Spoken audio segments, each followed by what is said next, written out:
Creator, I come before you today asking you to give me the courage to speak my truth and to speak this message that you want me to speak, because I know that we had a conversation that I said I didn't want to do it because I feel, a little bit awkward about this situation. But you told me that you would speak for me and through me. So, Father, I will let you channel in. I will let you channel in, and I will just be the vessel. Mona Shay. So excuse me while my daughter may be a little bit in this video crying. I'm praying that she be good, but y'all know children don't act right most of the time with their parents. Okay, so I'm gonna start by 3 big breaths.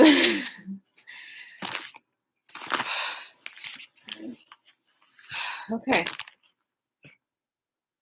So last night I was in my dream room, and I was in this garden.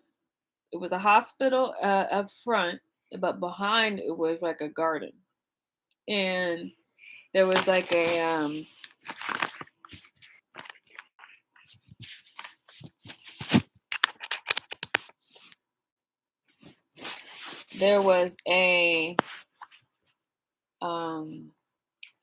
like a middle part that you could sit on. It was like brick, and then it had a fountain in the middle and like flowers and plants. And I was like wrapped up in a bandage or whatever. And I was outside in the garden, and this man came up to me, and he was holding my grandma's hand. My grandma who passed away, he was holding her hand. And I said, "Who are you?" And he said, "My name is," he said they would know me as Prophet Muhammad of the Nation of Islam.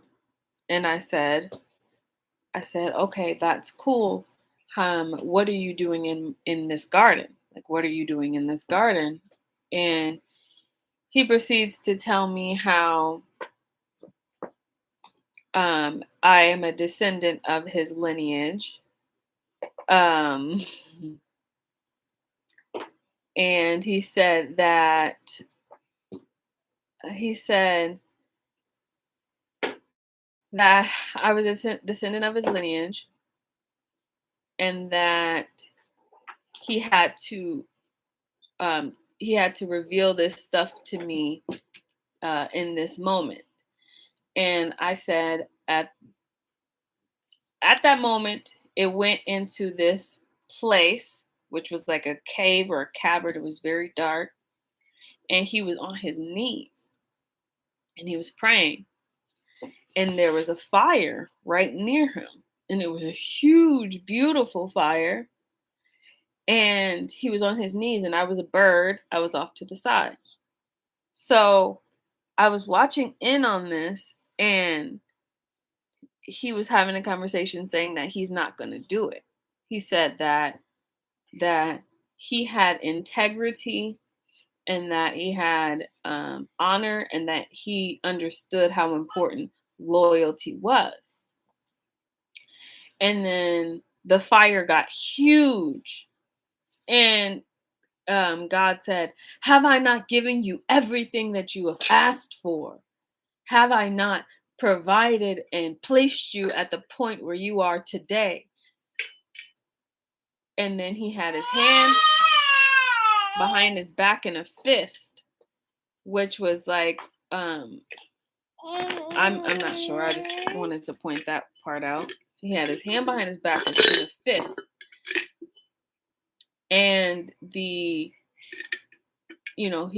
started to explain how there was something that was coming that would disassociate him from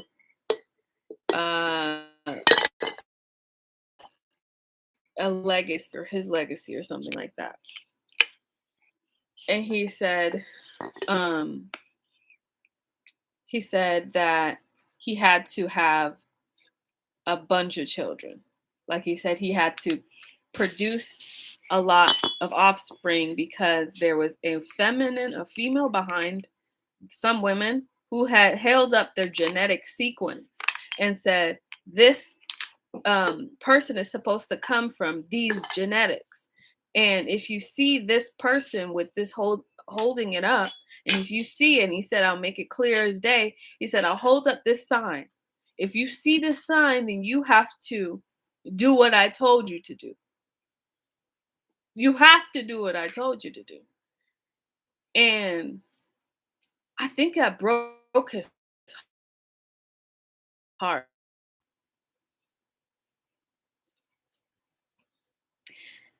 I think it broke his heart because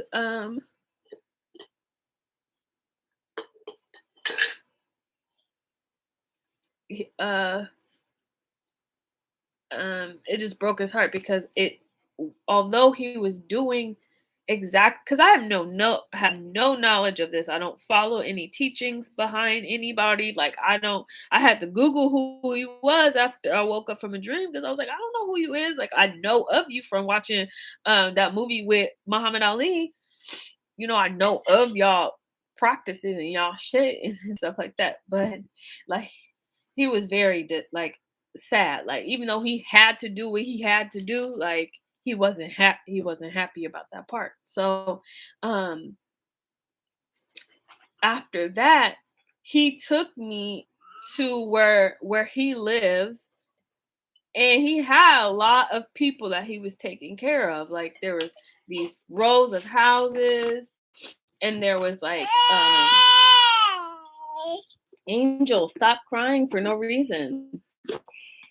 There was these rows of houses, and he was like, when I made the commitment to spirit that I would marry these women, he said, I made that commitment in truth, so that in my demise, I was setting up the future for all of them, you know. And then he told me how there was these stop, Angel, please. I'm begging you to stop. I'm gonna go put you in timeout. Stop it. Want some water? You got tons of toys. So he then goes to tell me that they were killing a lot of these girls' kids. He said, I didn't, after I died, they went through anyone that I was associated with who had child and either got them hooked on drugs, got them, murdered, put them in group situations that would get them murdered and killed and stuff like that. And he goes that they were purposefully trying to kill off the branch of the tree that would produce the fruit of the next prophet. And he was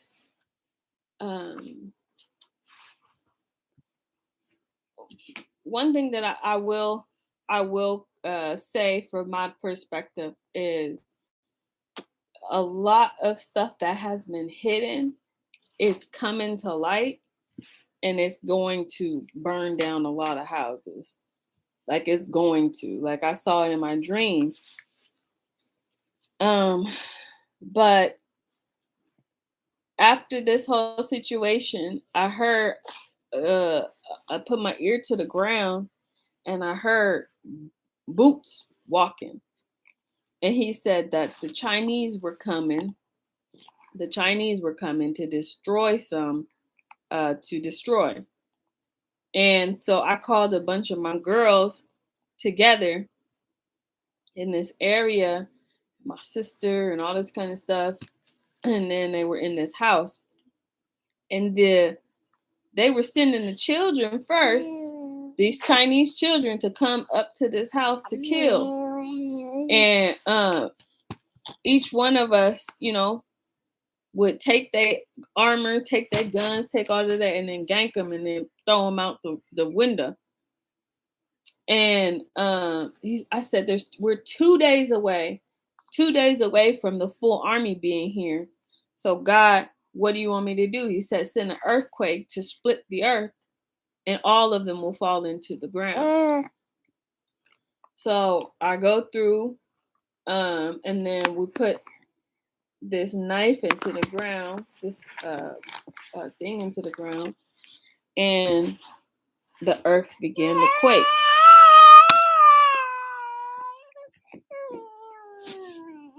Stop it, mommy. Stop it. Stop.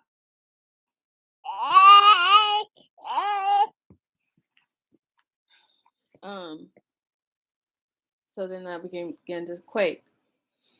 So I'm gonna drink.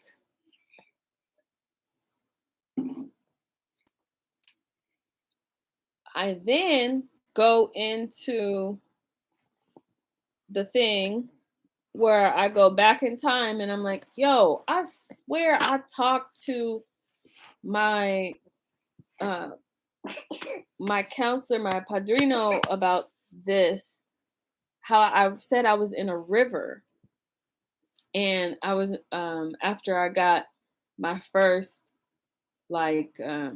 consultation and things like that, to reading, after I got my, I had this dream of me being in this river, and I was floating past everybody, and they were grabbing onto my hands trying to grab me, but I kept floating down this river, and I floated to the river until I hit a safe point where I just sat and stayed there for a little bit. And then I woke up from that dream, and I never thought anything of it from then on. What's in there? Go get what's in there. What's in there? Go get it. Look. Woo. And I never thought anything of it till now. And it reminded me that story of how Moses was placed in a basket and rowed down the river. I thought that was, like a dream realm initiation, into something. I was like, oh, cool, they could do that, And then it wasn't until today that I put two and two together. I'm like, oh, shoot. I was like, if he's coming to me in dreams and he's presenting all of this stuff, then something has opened up, like a seal has opened up. So then, God, give me more strength, please. Thank you. So then I started to, question some of the teachings of people and why they teach what they teach. And it's like, it took me back to this point where I saw everybody doing their shit. And I was like, oh my gosh, I want to join that. I want to go to Spelman, and I want to pledge. I want to learn what they know. I want to get up and involve with their community and stuff like that. And I was like manifesting it and trying to get into that little world. I wanted to know. Like, my biggest thing is I know nothing, so let me know. And so I go into the realm, and God was like, no, focus on your own paper. I was like, but look, they got all the information. They know shit. And he was like, no, you have to stay in your own lane. Yes, that's the road that's traveled widely, but you got to look at what I'm putting in front of you. And then I was like, God, but they got the books, they got the information, they're pledging and going into these secret societies. Why can't I join? He said, no, you got to focus on your own paper. You got to focus on your own work. And he would give me these books, and I would be reading them in the spiritual, from a spiritual perspective. And I'd be like, you know what? what's the deal if none of this information is going to transverse to the other side? And he goes, focus on your own paper. So I'm focusing on my own stuff, and then everybody is getting all these accolades and congratulations and pats on the back and shit like that. And I'm just like, what makes me so different that I can't join? And he said that the books that I placed in front of you and the things that I place in front of you can only be read from a specific genetic lineage. It can only be seen from a specific genetic lineage. And if anybody else places their eyes on this, it will disintegrate their internal body. Everything inside them will begin to melt because they cannot see. You can't see the sun. You can't stare into the sun for too long without your irises burning. You can't stare too long into certain situations. He's like, it's the Ark of the Covenant from the perspective of the information is only allowed to stay within your genetic sequence. It's only allowed to stay within your lineage. And it made me happy that I didn't go the route that I was wanting to go to Spellman and stuff like that, because I know that would have. I have a problem with when people tell me I am not who I say I am and they want to question me. I get angry instead of cool and just being like, nah, it's okay. I don't have to prove anything to you. I get angry. And so the anger transverses into I need to prove to them who I am. I need to prove it, and then I lose sight of God's vision in his books, and I can't decode anything because the anger is using up all the anger is using up 90% of my energy to sit and transverse and read through the rose colored contact lenses of the books, because there's so many of them, so many. And let me tell y'all another thing, and I took a picture of this. I could tell y'all specifically when I was in the when I was taking a bath, and I was praying, and this man came in the water, and it was in the bubble. It looked like a bubble, and I have a picture of it clear. If I could find my phone, I'm gonna reveal my home. Anyway, this man was on his knees praying, and I saw his hair, his hat, and then his body, and he was kneeling praying. And and then he went away and a book opened up, and it was a book in the water. I was so shocked. I took a picture and sent it to my mom. I was like, this looks like how they pray when they're going to the on the mat Muslim. I was like, this looks like it. And then I sent it to her. Um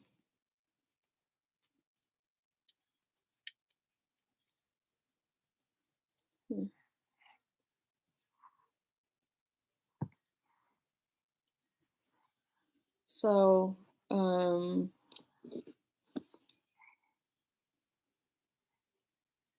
yeah, that dream woke me up at 3. Search for focus on Sierra Leone. Uhuru is live. I like this guy. He always gets live when I go live. Very good looking. Anyway, what was I talking about?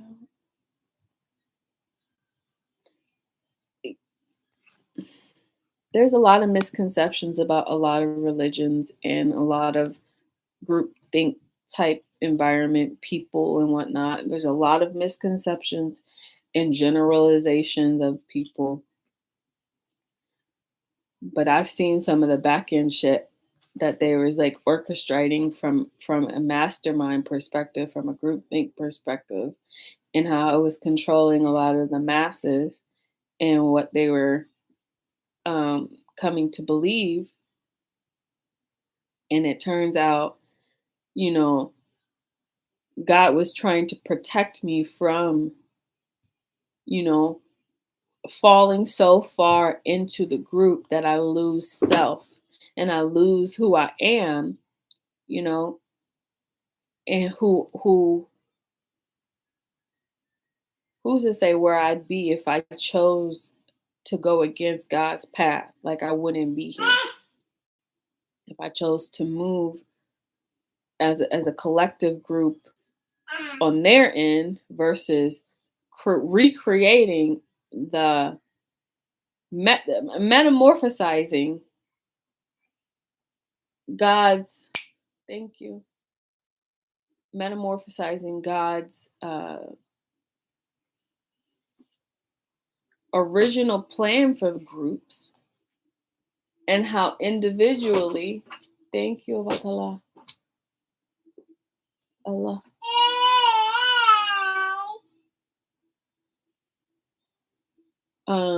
Metamorphosizing it and refocusing on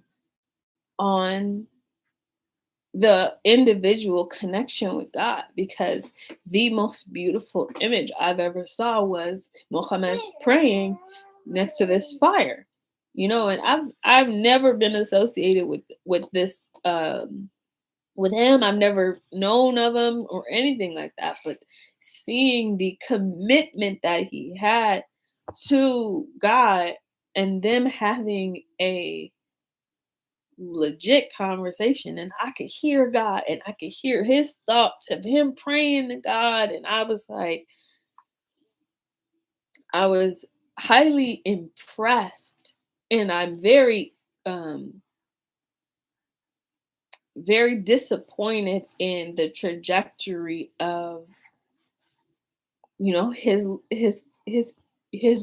people, because they were supposed to know, you know, they were supposed to know that God in the sense of the human identity is different. You know, he has to do what they have to do what God says, no matter what, you know.